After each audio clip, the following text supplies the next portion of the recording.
What's going on, guys? My name's Jeff and this is Premium Aquatics, and today we're going to be taking a look at the Bashsea Smart Series Sumps.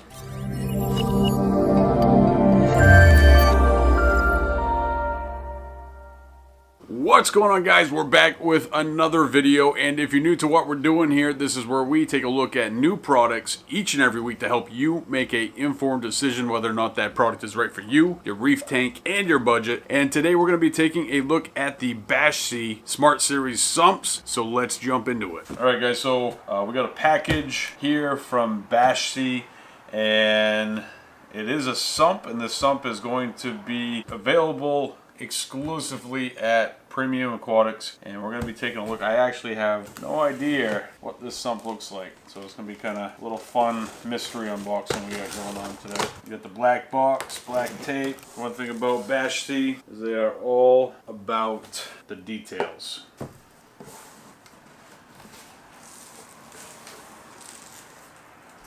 Whoa, this is unreal. I am blown away by the quality of this product. So this is a Smart Series sump. You got 3 return baffles right here. You have your socks. I'm going to pull this out, but it's going to take a second for me to kind of just take this all in.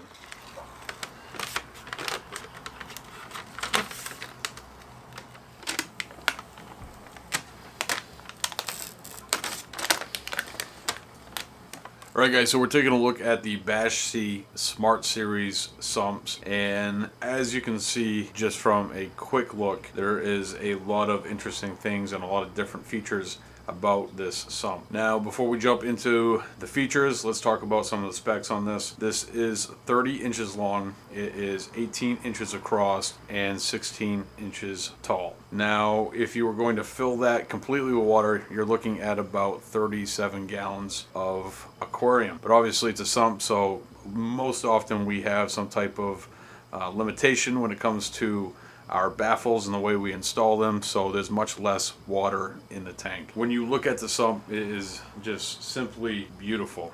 I was actually pretty taken back when I first opened up this box and took a look at this sump. The coloration on it is gray black and it has the clear panel in the front, so you're able to see what's going on inside the sump. You do have a 3-pipe return coming down from an overflow or a reef ready tank, and you have a couple different options as when it goes into the sump. So you have 2 different options when you're trying to figure out your plumbing. You have this straight pipe, which is going to flow directly into a filter sock. You have filter sock holders in the sump, and they're made to hold 4-inch filter socks. And then you have this flow control vented pipe, which is going to be ideal for making this first chamber a refugium. Here's the filter socks. These are large particle filter socks that come with the sump, and they fit right into their sock holders, which it's very nice, very refreshing to have a sump that has the filter socks built right into it. And I think that's just something that should come standard nowadays, but that's not always the case. You have these bulkheads that are installed in the top. You may want to tighten them up when you first get your sump if you do pick one of these up, because they are a little bit loose. And you have some nice acrylic work going around the bulkheads. Very clean design for your return pipes that are coming from your aquarium into the sump. Acrylic work on the back panel.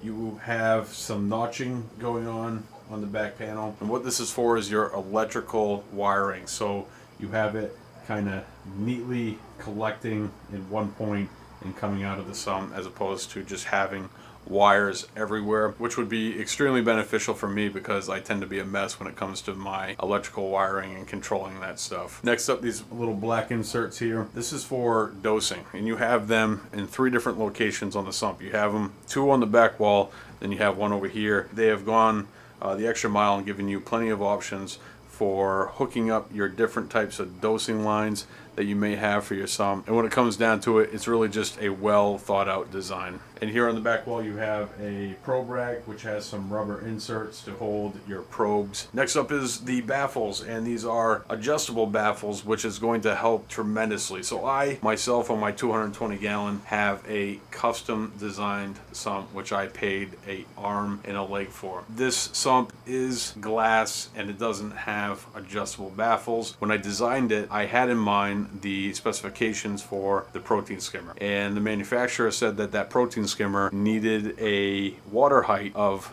9 inches. That was where it was going to perform its best. And when I got the sump and I started setting up the tank and started testing stuff out, 9 inches was way too deep, and the protein skimmer was going completely nuts, and it was a big problem. So eventually I had to build a shelf in the sump and raise that protein skimmer up so it would properly skim the water. Now with adjustable baffles, you're able to control the water height within the sump and be able to fine-tune that height for your protein skimmer, which is going to eliminate that problem. I don't have the ability to take the glass and manipulate it, and that's really where a acrylic sump that has adjustable baffles excels far beyond glass, because you're able to dial in the baffles for the correct height so your protein skimmer is going to operate and be the most efficient and remove the most skimmate from your water. And that's pretty easy to do. All you have to do is tighten or loosen those screws. You can adjust the height of this chamber as well as this chamber and get to that perfect spot so your protein skimmer is operating flawlessly. So for me personally, if I was going to set this up on an aquarium, I would use the straight flow pipes and then the filter socks. First chamber, I would have probably a biopellet reactor and a protein skimmer. And in this middle chamber, I would probably go with some Miracle Mud or some type of biological filtration and have a slow flow section to the sump where water is just kind of slowly passing through it. Could also do a refugium in here. For me personally, I'm not big on refugiums, so that's how I would probably set this sump up, and then have my return pump in this section over here. But the great thing about this sump is that you don't have to be stuck doing it one way. Let's say you want to have your refugium in this section. Then you would want to use these pipes, which basically is a slow flow control water exchange into this first chamber, and it's just going to be very slow. And you could put a refugium in here, you could do Miracle Mud, and it's not going to be disturbed, and it's going to be a nice calm little section. And then in this middle section you could have your protein skimmer or different reactors that are in sump reactors, and it go into this chamber, which this chamber serves two purposes. You're going to have a little bit of biological filtration coming from this media that's in here, and it also serves as a bubble trap, removing any possible bubbles that may be coming from your protein skimmer before it goes into the last chamber, which is going to be a return pump and sending it back into your aquarium. I am really just absolutely blown away by the quality of this sump. It is extremely well thought out, well built. It's something that's going to serve hobbyists for an extremely large time, and I think it is a sump that actually could potentially be with you for a number of different builds. And I've done some math on this where it is 30 inches across, 18 inches front to back, and 16 inches tall. You know, we talked about the total water volume of this sump being around 37 gallons, but obviously with sumps you have baffles, and that limits the amount of water that you have in there. So let's say your protein skimmer wants about 8 inches of water. That's going to have you at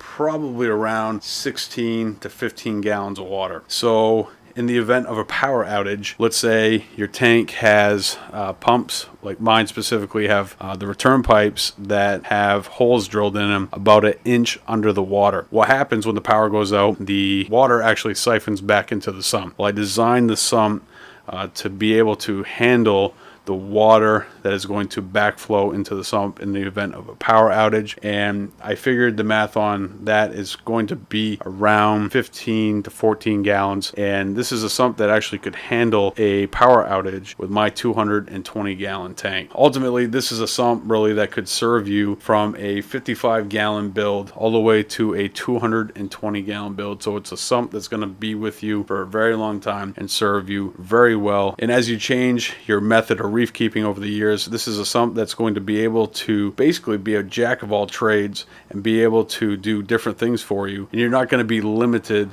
by space and inadequate design. This is a sump that's going to serve you for a very long time, and for a couple of builds if you're one of those reef keepers that constantly like to push the upgrade button. Alright guys, that's going to do it for this look at the Bashsea Smart Series sumps. And I gotta tell you, I was extremely impressed with the craftsmanship that went into this sump, and I am definitely going to consider Bashsea the next time I'm looking to design a sump for my own builds. If you want to take a look at this product, there's going to be a link down in the description below that'll bring you to Premium Aquatics, where you can do some more research and even pick one up for yourself. Now, this is a Premium Aquatics exclusive. This is going to be the only place where you can find them for the first 2 months they are out on the market. And that's going to do it for this week. I'll see you next time right here with a brand new video.